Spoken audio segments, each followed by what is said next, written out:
Author, Neil Chinook, Chief Business Administrator, iTech. Third qualitative gap, unpacking the impact of industry and company size. Note, all references are in Cite Them Right, 12th edition Harvard style. Key points introduced. Industry and size specificity explain why businesses in different sectors and of different scales face unique challenges and opportunities. Recognizing these differences is essential for smart policymaking, tailored business strategy, and meaningful research. Theories such as the resource-based view and contingency theory help us make sense of these differences. Digital transformation, sustainability, and globalisation are actively reshaping the landscape.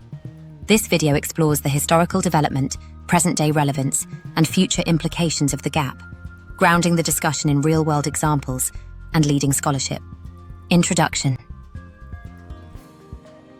If you've ever wondered why two seemingly similar businesses can have such radically different fortunes, the answer often lies in the details, their industry and their size. Picture a small family bakery and a multinational food manufacturing giant. Both sell food, but their day-to-day realities, challenges, and opportunities are worlds apart.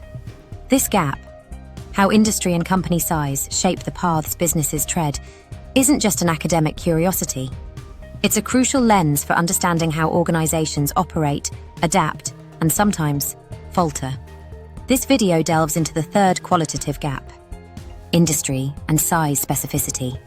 It explores why this gap matters, unpacks the theories that help us understand it, traces its development, and investigates its implications for research, policy, and business practice. Along the way, we'll spotlight key thinkers, provide real-world examples, and offer an analysis. Why industry and size shape business realities. At first glance, it might be tempting to imagine that all businesses face roughly the same issues: competition, regulation, finance, and so on. But scratch the surface, and it's clear that the rules of the game change dramatically depending on both what sort of business you're in and how big you are. Industry distinctions. Every industry comes with its own set of written and unwritten rules. For example, the pace of change in technology is relentless. A software firm must innovate constantly just to stay afloat. Compare this to the construction sector, where projects are slower, heavily regulated, and often depend on long-term client relationships. In healthcare, patient safety and compliance with strict legal frameworks are paramount, while in retail, the focus might be on customer experience and supply chain efficiency. Regulatory environments vary too. The financial sector is tightly controlled by government agencies, while creative industries like design or advertising operate with more freedom but also more uncertainty. The upshot?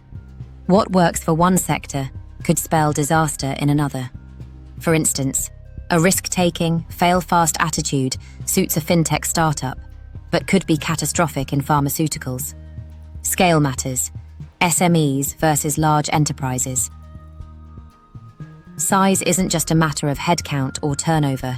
It fundamentally shapes an organization's outlook, resources, and agility.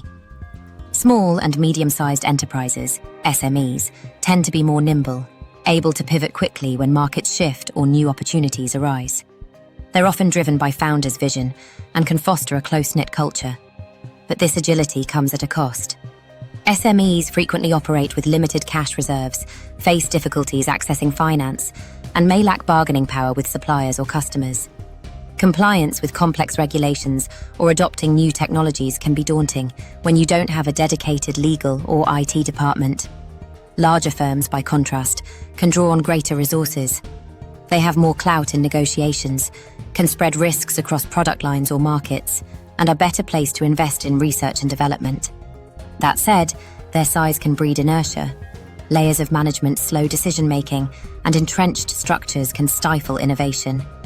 For every nimble SME, there's a lumbering multinational struggling to adapt. The competitive environment. The nature of competition also shifts according to industry and size. In fragmented markets with many small players, think hairdressing or local restaurants, competition is often direct and personal. In other sectors, a few big companies hold sway, and small businesses must find niches or risk being squeezed out. The strategies that enable survival in one context may be useless in another. A closer look. Real-world examples. Consider the UK craft beer industry. Small breweries have flourished by capitalising on local tastes, flexible production, and authentic branding. They thrive on their ability to experiment and connect with customers. In contrast, large brewers focus on economies of scale, national distribution, and mass market appeal. The regulatory hurdles, distribution challenges, and marketing tactics each face are entirely different, despite selling what's fundamentally the same product. Or think about tech startups versus established software giants. Startups like Monzo or Starling Bank have disrupted the financial sector by moving fast and innovating, while traditional banks have struggled to shed legacy systems and bureaucracy.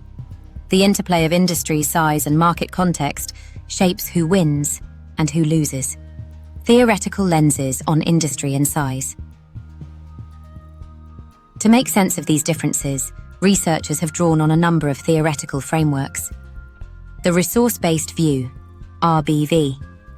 The RBV, put simply, says that what sets a business apart is what it owns or does that others can't easily copy, its resources and capabilities. For a small business, this might be a unique relationship with local customers, a special manufacturing skill, or a patented process. For a large company, it could be global supply chains, brand recognition, or proprietary technology. The RBV helps explain why two companies in the same industry but of different sizes may compete in entirely different ways. SMEs often rely on intangible resources such as reputation, personal contacts, and agility. Large firms leverage scale, capital, and established routines. The RBV encourages us to look beyond broad categories and ask, what does this business actually have at its disposal? Contingency theory. Contingency theory, famously summed up as "it depends," rejects the idea of universal rules for business. Instead, it says that the best way to organize or manage depends on the situation, industry, size, environment, technology, and more. A startup shouldn't mimic the hierarchy of a global corporation, just as a hospital can't run like a tech firm. This theory is especially powerful for understanding the industry and size specificity gap. It's a call to adapt, not adopt, to fit strategy and structure to the realities on the ground. When SMEs try to implement systems designed for large companies, or vice versa, failure often follows. Ecological models. Borrowed from biology, ecological models see businesses as organisms interacting with their environment. Firms compete for resources, customers, talent, investment, adapt to external pressures, regulation, technology, and may evolve or die out. These models highlight how different industries create different habitats, some more forgiving, others brutally competitive. SMEs and large firms occupy different ecological niches.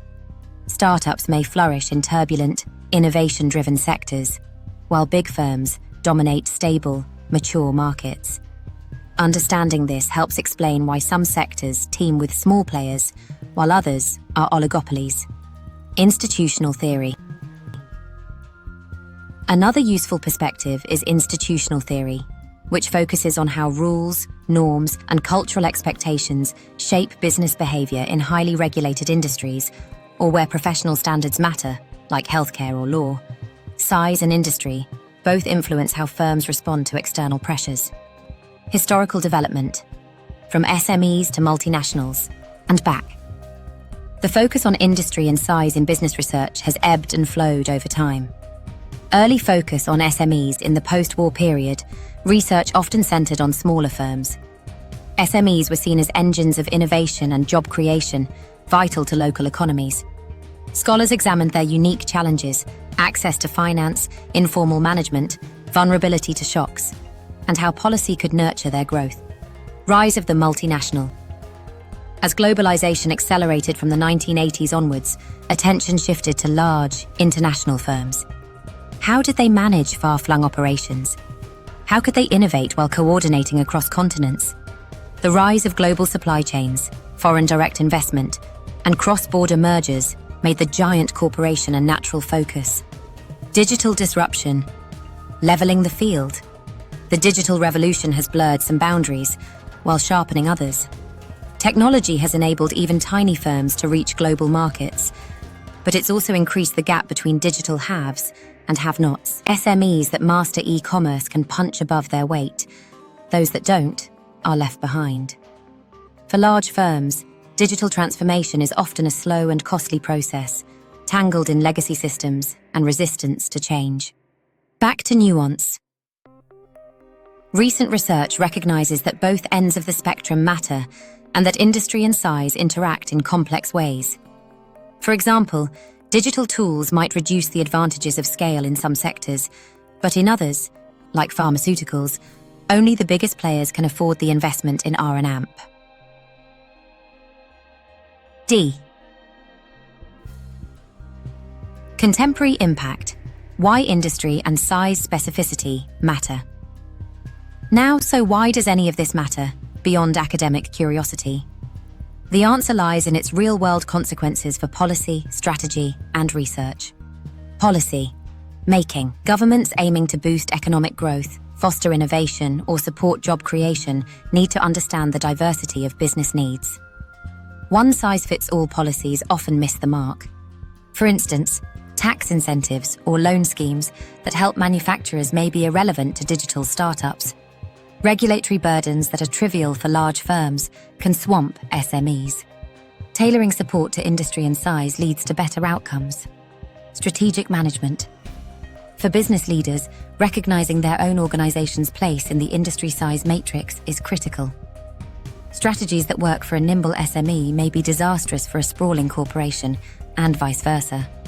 Understanding the competitive landscape, resource constraints, and regulatory context is foundational for survival and growth. Academic research. Scholars are increasingly aware that focusing solely on large, well-known companies gives a skewed picture of business reality. There's a growing push to study neglected industries, microbusinesses, and the messy, real-world context in which firms operate. This shift enriches both theory and practice. Key issues and challenges. Barriers. Facing SMEs. Despite their advantages, SMEs face persistent obstacles. Access to finance is a perennial problem. Banks may see them as risky, and they often lack the collateral required for loans. Compliance with complex regulations can be overwhelming, especially in sectors like food or healthcare. Attracting and retaining skilled staff is another headache, as is the constant need to adapt to changing technology. Challenges for large firms. Big companies have their own troubles. Decision-making can be slow and bureaucratic. Innovation often stalls as risk aversion sets in. They may be targets for regulation, public scrutiny, or anti-competitive investigations. And while they can absorb shocks better than SMEs, their sheer size can make adaptation painful and costly. Sector-specific issues. Each industry throws up its own hurdles. In retail, margins are tight and customer loyalty is fickle. In pharmaceuticals, the cost and risk of developing new drugs are astronomical. In construction, projects are lengthy, risky, and vulnerable to external shocks. No single playbook can cover them all. Recent advancements and trends. Digital transformation. Perhaps the most significant recent trend is the impact of digital technology. E-commerce platforms, cloud computing, and data analytics have transformed how firms operate, compete, and grow. For SMEs, digital tools can open up new markets, cut costs, and enable remote work. But adoption isn't straightforward. Cost, skills gaps, and cybersecurity risks loom large. Large firms, meanwhile, often struggle to integrate new technologies with legacy systems. Digital transformation requires not just technical upgrades, but cultural change, something that's hard to achieve at scale. Sustainability and social responsibility. Environmental concerns and social expectations are reshaping business priorities. Regulations on emissions, waste, and fair labor practices vary by industry and impact companies differently depending on size. Large firms may have dedicated sustainability teams and the resources to invest in green technology, while SMEs often feel squeezed by compliance costs. Yet smaller firms can sometimes move more quickly, adopting sustainable practices that align with local values or customer demands. This area is ripe for research, as industry and size both shape how firms respond to the sustainability imperative. Globalisation and market expansion. Digital platforms and trade agreements have made it easier for even small firms to export goods or services. But barriers remain: language, culture, regulation, and logistics, all present challenges. In some industries, the gap between SMEs and large firms in global reach is closing. In others, it's as wide as ever. Interdisciplinary approaches. The complexity of modern business means that insights from economics, sociology, psychology, and technology studies are increasingly relevant. Understanding how industry and size affect behavior, adaptation, and performance requires a toolkit that goes beyond traditional management theory. Research methodologies: how do we study industry and size specificity? Given this complexity, researchers have adopted a variety of methodologies. Qualitative methods, interviews, focus groups, and case studies allow for deep dives into the lived experiences of business owners, managers, and workers. These methods can uncover subtle differences in how industry context and company size shape decision-making, culture, and strategy. For example, a case study of a family-owned SME in the hospitality sector might reveal how personal relationships and local knowledge give it an edge over larger chains. Quantitative analysis. Surveys and statistical modeling enable researchers to identify patterns and test hypotheses across large samples. For instance, they might measure how access to finance varies between SMEs in different sectors, or how digital adoption rates compare between small and large firms. Comparative studies. By directly comparing firms of different sizes within the same industry, or similar-sized firms across industries, researchers can tease apart the specific effects of size and sector. These studies are invaluable for highlighting best practices, common pitfalls, and areas where policy intervention is needed. Mixed methods. Increasingly, scholars are combining quantitative and qualitative approaches to capture the richness and complexity of real-world business life. This triangulation strengthens findings and offers a more nuanced understanding. Looking forward, the future of industry and size, specificity research. The pace of change shows no sign of slowing. Several trends are likely to shape the next wave of research and practice. Broader and deeper research. There's a growing recognition that many industries and types of business remain understudied, especially micro-businesses, family firms, and those in the informal sector. Exploring these contexts will deepen our understanding and inform more inclusive policy. Integration across disciplines. Future research is likely to draw on insights from economics, sociology, psychology, and data science. For example, understanding how technology adoption varies by industry and size may require expertise in organisational behaviour, IT, and even anthropology. Bespoke education and support. As knowledge grows, business education and support programs can become more tailored. Rather than generic advice, entrepreneurs and managers can receive guidance that's sensitive to their specific context, industry, size, location, and stage of development. Policy innovation. Governments and support agencies are increasingly aware that blanket policies often fail to deliver. Expect more targeted interventions, sector-specific tax breaks, digital skills training for SMEs, streamlined regulation for startups, and so on. Key thinkers and seminal works. A few names stand out in shaping our understanding of industry and size specificity. Michael Porter's work on competitive strategy and the 5 forces model remains foundational. His analysis of how industry structure shapes strategy is central to understanding why firms in different sectors behave as they do. Joseph Schumpeter's theories on innovation and entrepreneurship, especially his concept of creative destruction, highlight how new entrants, often SMEs, disrupt established industries. He recognized that size and industry both influence who innovates and how. Everett Rogers' Diffusion of Innovations framework explains how new technologies spread through organizations and why some firms adopt quickly while others lag. His work is especially relevant as digital transformation accelerates.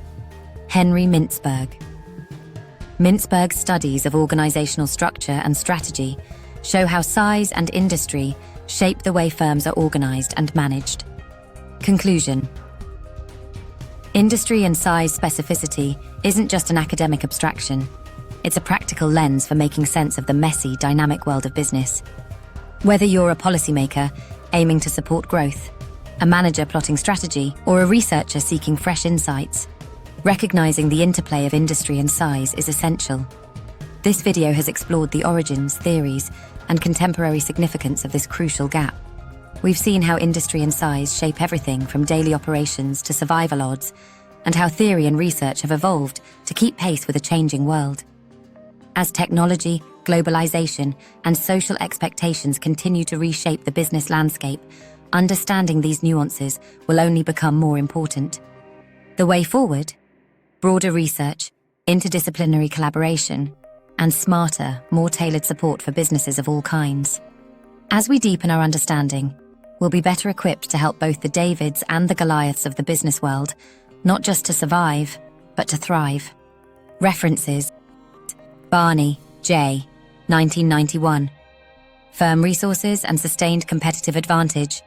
Journal of Management, 17-1. pp. 99-120. Beck, T., and Demergut Kunt, A., 2006. Small and medium-sized enterprises. Access to finance as a growth constraint. Journal of Banking and AMP. Finance, 3011. pp. 2931-2943. Bolton, J.E., 1971. Report of the Committee of Inquiry on Small Firms. Bolton Report. London, HMSO. DiMaggio, P.J. and Powell, W.W., 1983. The Iron Cage Revisited. Institutionalize Amorphism and Collective Rationality in Organizational Fields. American Sociological Review, 48-2, pp. 147-160. Donaldson, L., 2001. The Contingency Theory of Organizations. Thousand Oaks, C.A., Sage. Hannon, M.T. and Freeman, J., 1977. The Population Ecology of Organizations, American Journal of Sociology, 82, 5. pp. 9229-964. Mintzberg, H., 1983. Structure in Fives, Designing Effective Organizations. Englewood Cliffs, N.J. Prentice Hall. Porter, M.E., 1980. Competitive Strategy, Techniques for Analyzing Industries and Competitors. New York, Free Press. Rogers, E.M., 2003. Diffusion of Innovations. Fifth ed., New York, Free Press. Schumpeter, J.A., 1942. Capitalism, Socialism and Democracy. New York, Harper and Amp, Brothers. Story, D.J., 1994. Understanding the Small Business Sector. London, Routledge. Story, D.J., 2002. Education, Training and Development Policies and Practices in Medium-Sized Companies in the UK. Do they really influence firm performance? Omega, 34. pp. 249-264. Westerman, G., Bonnet, D., and McAfee, A., 2011. Digital Transformation, a Roadmap for Billion-Dollar Organizations. MIT, Sloan Management Review and Capgemini Consulting, 11, p. 1-68. Thanks for watching.